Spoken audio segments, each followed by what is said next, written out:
Olá, seja bem-vindo ao Centro de Formação SOS APH Capacitação e Eventos. No encontro de hoje, a nossa temática será direcionada à avaliação primária, que faz parte da avaliação e manejo do paciente, preconizada pelo PHTLS. Essa avaliação primária é definida em XABCDE. O X, hemorragia sanguinante, a abertura de vias aéreas, o B, ventilação, o C, circulação, o D, nível de consciência e o E, exposição e ambiência. Estou hoje seguido do meu auxiliar número 1, Douglas, auxiliar número 2, Leonardo, e a partir de agora iremos demonstrar todo o procedimento na avaliação relativo à avaliação primária. O primeiro ponto a ser observado dentro da avaliação primária é a impressão geral. O socorrista, o profissional do APH, deverá, nesse momento, fazer uma observação visual de todo o segmento corporal do seu paciente, buscando justamente o quê? Lembra que a primeira letra do algoritmo é o X? Ele tem alguma hemorragia exsanguinante? Não conseguimos visualizar nenhuma. Guarnição, alguém vê alguma hemorragia? Se nesse momento fosse observado uma hemorragia sanguinante, ela deveria ser controlada por pressão direta, utilização de um torniquete, caso fosse em áreas juncionais, um torniquete juncional.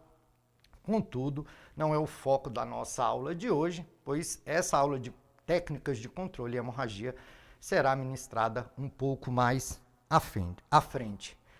Então, após o X, o nosso próximo passo é a letra A, é estabilização da região cervical com abertura de via aérea. E nesse momento também o profissional que está à frente do socorro irá solicitar o pedido de consentimento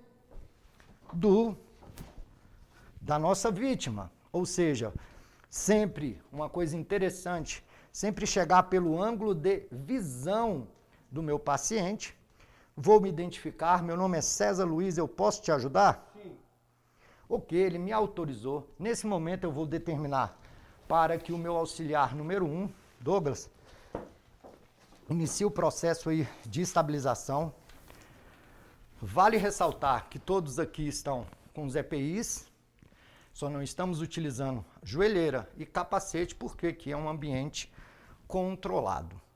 O próximo passo, então, não se esqueça, não se perca, estamos na letra A, estabilização com abertura de via aérea. Como esse paciente está consciente, a via aérea dele automaticamente está aberta. Meu próximo passo é justamente fazer com que esse posicionamento da cabeça que está lateralizado, ele vá para a posição neutra, que é a posição onde o colar cervical aplicado de forma correta, ele vai ter 90% ele vai diminuir a movimentação em 90% de flexão e extensão e de lateralização e rotação em 50%. Mas, obrigatoriamente, ele tem que ter um colar do tamanho certo e, obrigatoriamente, ele tem que estar na posição neutra. Se o meu paciente não consegue o posicionamento neutro, ele não vai receber um colar cervical, ele vai com estabilização manual para a unidade hospitalar. Ok? Então, continuando, quais serão a contraindicação para a posição neutra? É justamente no momento em que ele fizer uma suave tensão, iniciar a manipulação dessa região cervical, começar a apresentar espasmos musculares. E isso é uma condição que vai impedir do meu auxiliar número 1 colocar a cabeça da vítima na posição neutra. Outra situação, no momento que ele começar a fazer essa manipulação, o meu paciente começa a se queixar de dor, aumento de sensibilidade, também o procedimento deverá ser interrompido. Outra situação é nessa mesma manipulação, ele começar a se queixar que está acontecendo dormência ou formigamento em membros. Essa questão neurológica, ou seja, também esse procedimento deverá ser interrompido. Mas aqui, como e estamos para mostrar todo o procedimento. Nesse momento, o meu auxiliar número 1 vai fazer a suave tensão e vai colocar a cabeça do meu paciente na posição neutra.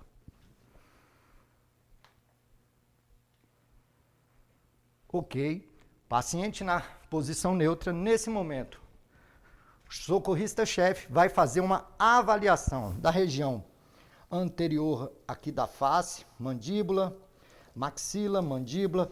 Pode dar já uma olhada aqui no pavilhão auditivo atrás, se não tem um sinal de Butler, no outro, tendo em vista, senhores, que quando eu aplico o colar, essas regiões ficam de difícil visualização. Por esse motivo, eu já adianto um passo lá da avaliação das regiões anatômicas.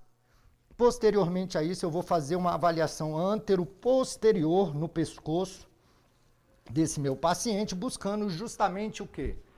Aumento de sensibilidade, desvio de traqueia. Eu tateei, ele sentiu dor, aumento de sensibilidade, isso é um indicativo de lesão. Deformidade, pois as nossas vértebras, elas são justapostas. Se eu faço um tateamento e percebo uma deformidade, isso é um indicativo de quê? De lesão. Eu vou ter que tratar com a maior especificidade ainda essa situação. Acabei de fazer o próximo procedimento é fazer a mensuração. Essa mensuração é feita através aqui do trapézio a uma linha imaginária do queixo.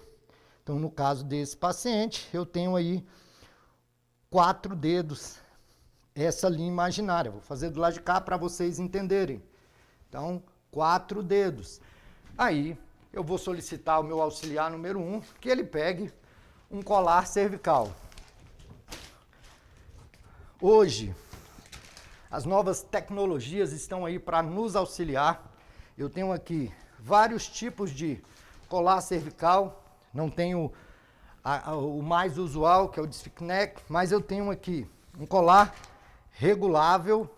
Eu tenho que primeiro montar ele, ó. Colar regulável. Esse aqui é da fabricante Ambu. Ele tem 4 travas, as travas principais e as auxiliares. Então é um colar muito interessante para se ter no serviço.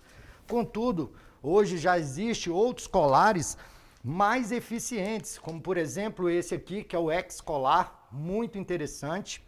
Ele tem um suporte que dá uma base maior para a região cervical, entre a região cervical e torácica. Muito bacana, muito...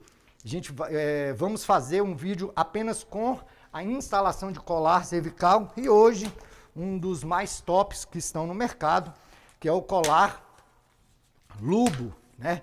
É um colar desenvolvido, né? Em Israel, muito interessante, muito eficiente.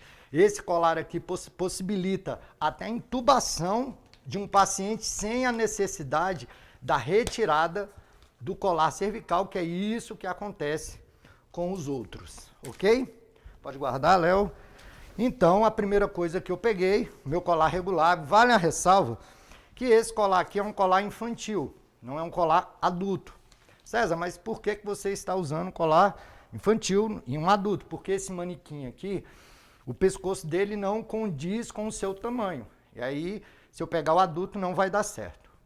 Porém, é o mesmo, a mesma manipulação, ou seja, o mesmo manejo aqui com o colar cervical. Libero-se as travas, monta-se o colar, eu já tenho a mensuração, venho aqui, desprezo o EVA e faço a colocação dos dedos aqui só na região rígida.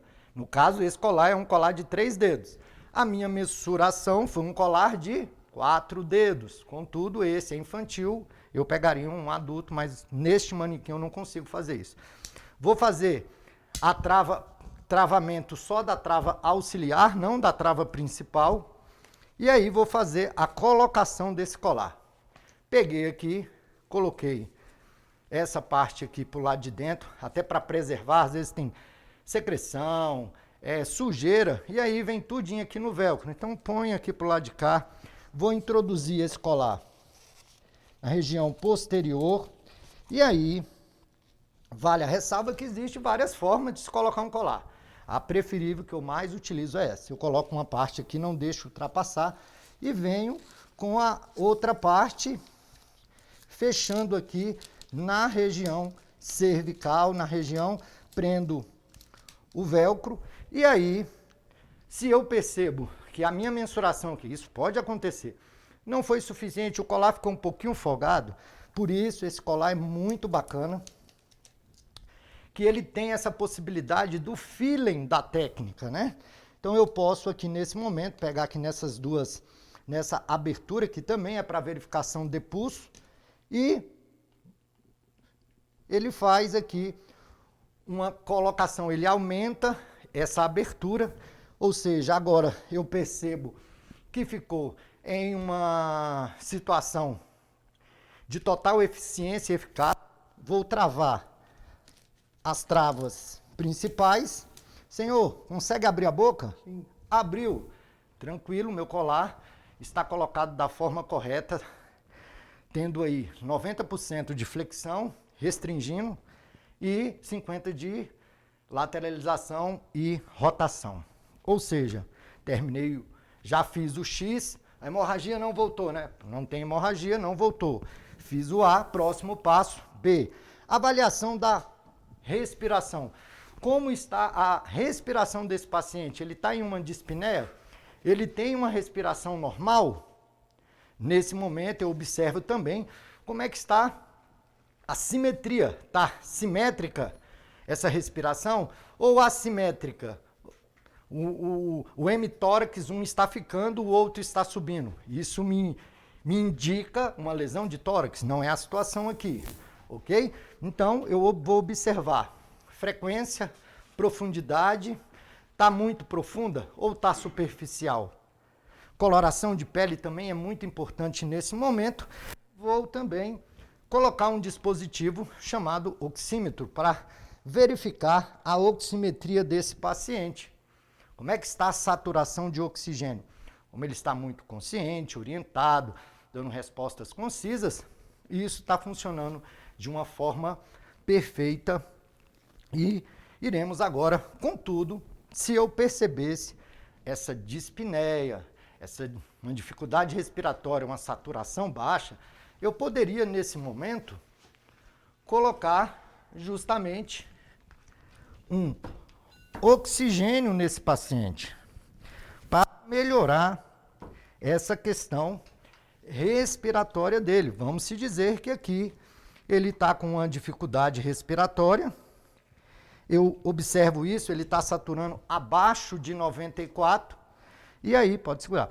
E aí, eu tenho que colocar um oxigênio. Vou abrir aqui o cilindro. Geralmente, começamos a titular antigamente, tinham de colocar 15 litros. Não é o padrão de atendimento hoje. Eu vou titular e vou colocando esse oxigênio de acordo com a necessidade do paciente. Então, eu venho aqui abrir, vou titular aqui a 4 litros, 6 litros e vou colocar a máscara. O interessante desse colar cervical, nesse momento, essa bolsa auxiliar vai se inflar, ali não tem o oxigênio, é justamente essas garras aqui laterais. Muita gente às vezes não sabe a importância dessa garra.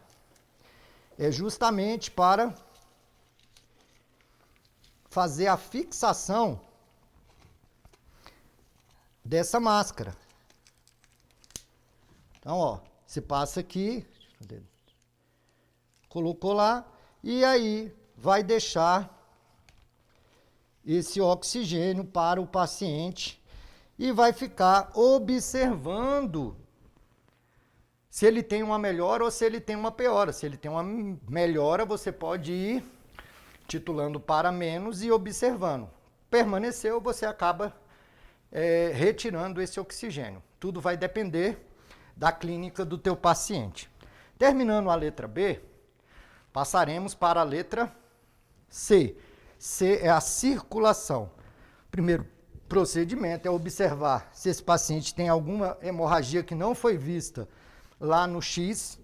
Vou verificar pulso dos dois lados é de suma importância, perfusão dos dois lados.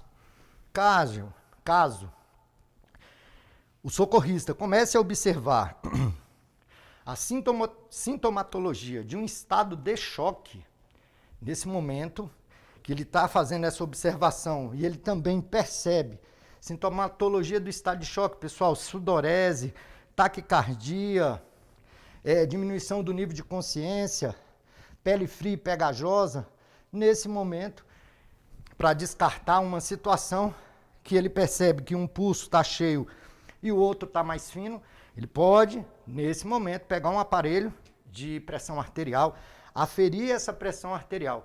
Se der valores discrepantes, isso pode ser uma indicação de uma dissecção de aorta, que é uma lesão extremamente grave, onde eu tenho que pegar esse paciente o mais rápido possível e levar para um centro de referência, onde tenha um centro cirúrgico, porque o que vai salvar a vida desse paciente é o controle dessa hemorragia após um processo cirúrgico. Não adianta eu ficar aqui encharcando o meu paciente com soro, porque soro não é sangue.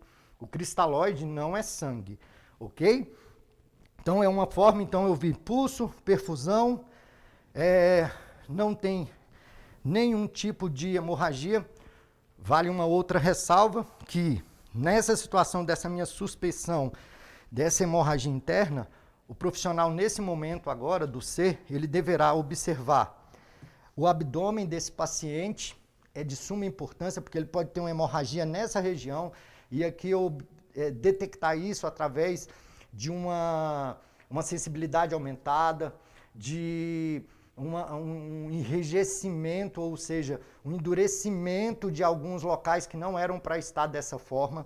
O profissional do APH também deverá, de acordo com a sistematização, fazer uma breve pressão aqui na pelvis, observando se vai haver um aumento de sensibilidade, justamente porque ele pode ter uma hemorragia nessa região da pelvis, que, a nível de conhecimento, pode levar a uma perda sanguínea entre 1.000 a 1.500 ml de sangue.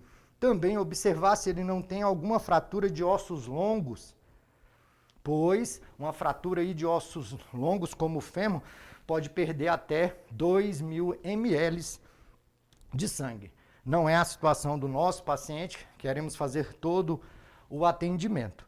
Então, terminando justamente o C, passaremos para o D, que é o nível de consciência, a disfunção, que hoje é utilizada a escala de Coma de Glasgow. Então, o que você vai observar? São 3 informações importantíssimas, que é a abertura ocular, a resposta verbal e a resposta motora.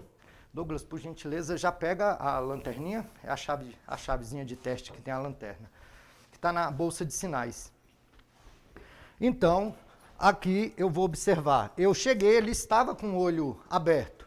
Se ele está com o olho aberto, senhores, o que vai acontecer? Eu vou pontuar ele com 4 pontos. Resposta verbal. Senhor, qual o seu nome? Douglas, você sabe onde você está, Douglas? Sim. Que dia é hoje, você sabe? Sim. Você lembra o que aconteceu?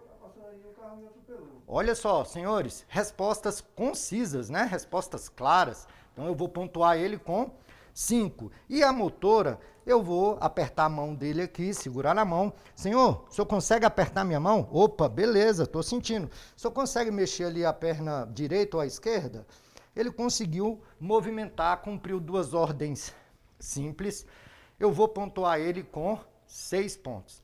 Fazendo o somatório, de acordo com a escala de Coma de Glasgow, deu um total, deu um score de 15. E, de acordo com o novo procedimento, eu vou avaliar também a resposta pupilar desse paciente. Vale uma ressalva, onde a forma de utilização, que sempre que eu for utilizar, eu tenho que fechar os 2 olhos, abrir os 2 olhos e a lanterna sempre lateral, nunca direcionado para a íris do meu paciente. Então, eu coloco aqui, tiro e abro e fecho. Ocorreu uma resposta, uma fotossensibilidade, Ou seja, a pupila se fechou e se abriu, da mesma forma a outra se fechou e se abriu. O que acontece? O meu paciente não tem nenhum problema com as pupilas, eu não vou diminuir nenhum ponto do seu score final. Então a escala de coma de Glasgow dele é justamente 15.